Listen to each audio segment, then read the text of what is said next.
So far we have been able to create a Django project and a Django app, but now it's time to start creating the necessary code.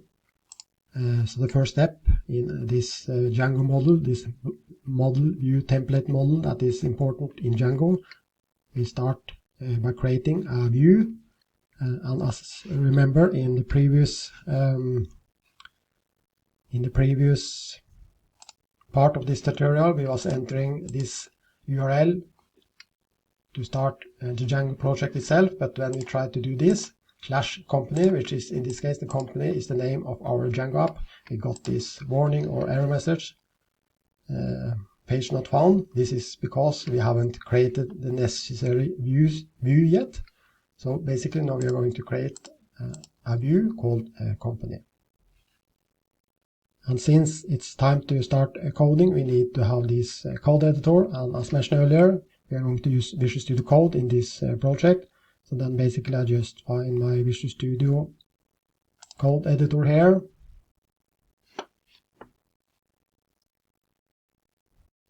And here, under File, I just select Open Folder in order to open my Django project. So then I go to the folder where we created the project, which in my case was C:\Django, and then I just select the Django project, which is here in this folder.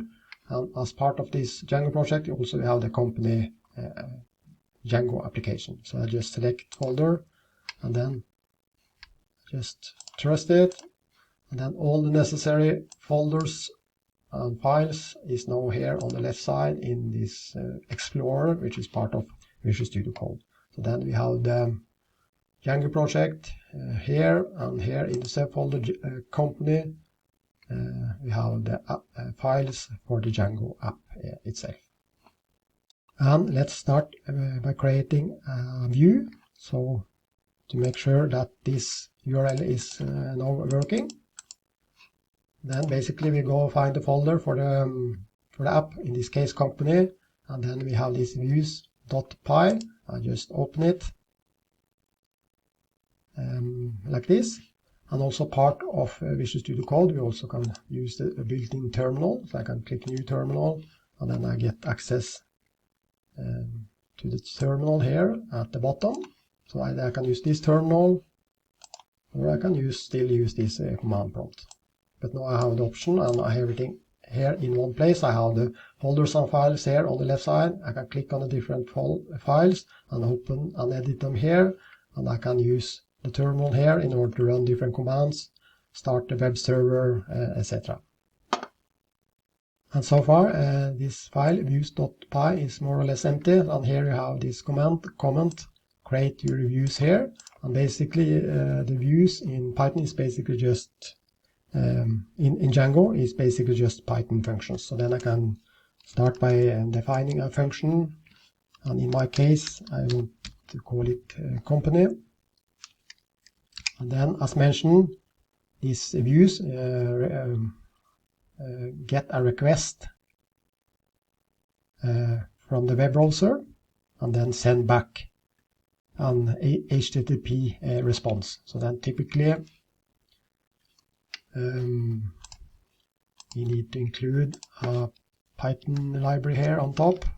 So then from Django .http import HTTP response like this, and then here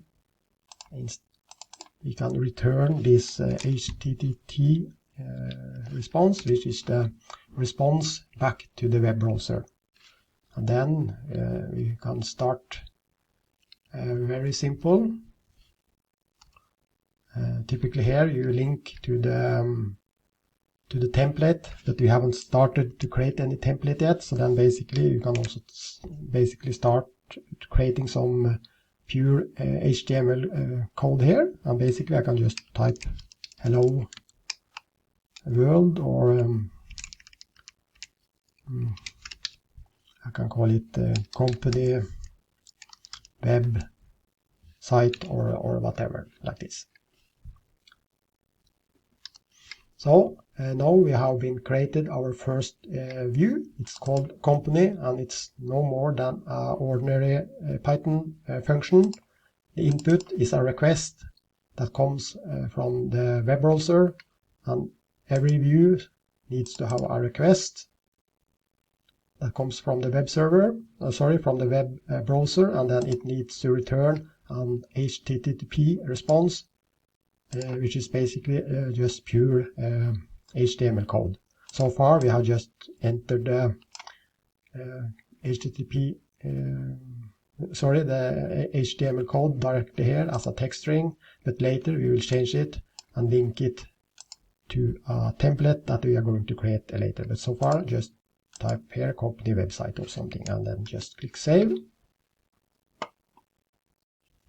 So now we have created the view, but still when we enter this URL, it still doesn't work because we haven't updated or created the necessary part in this urls .py file, which is part of the Django project, and you also need a urls.py for the Django application. So let's create the contents of these files. So we need to use and update two different urls.py files here in the project.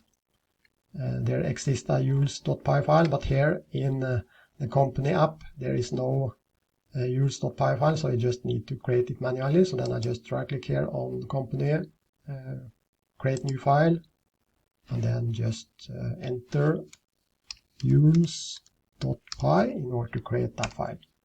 Now we have a urls.py file in the company folder, which is the Django app, and we have a urls.py in the Django project folder. So let's start with this one. So far it's empty. So here we need to specify the URL patterns to make sure that this URL is actually working.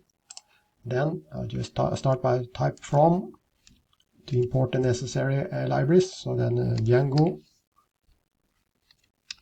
dot URLs import path. So that's the library that we need to include. And then another one that we need to include is from import Python views. And then we need to specify these URL patterns, something like this. And then here under a path here we specify company / because here in the web browser we are entering company like this. So we need to make sure that this URL will actually work, and then by making that happen we need to add this path here in this URL patterns section in this urls.py file. Yeah, so this should be everything we need here in this file.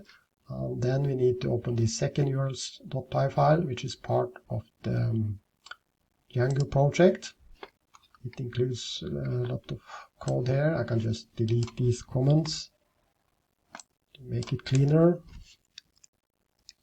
And by default, it includes this admin here. We will use that later, but I just so far I just leave it. And then let's create another one. And then path.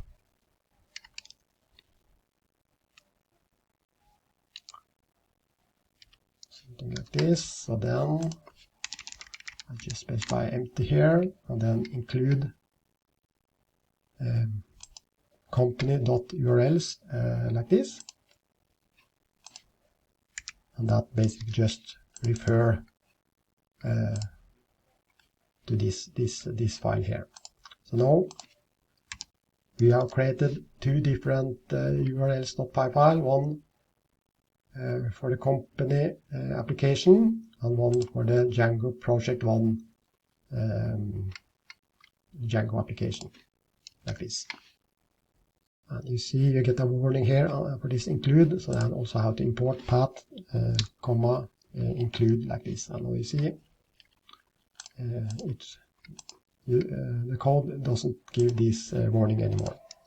So now basically we should be able to go to our web browser and just enter this URL. This is the root folder, root URL, and then /company like this. And then you see it responds with company website, which is actually the HTTP response that is created in our view, and the name of our view was this company. That's the link between the view and these different URLs that were created in these two separate URL.py files. So now basically we have created our first Django application. So far it's very basic, but we will add more functionality step by step. And the next thing we are going to create now is a separate template. So instead of hard coding the HTTP response here directly in this view, we are going to create a separate template that are presenting this information on a separate web page.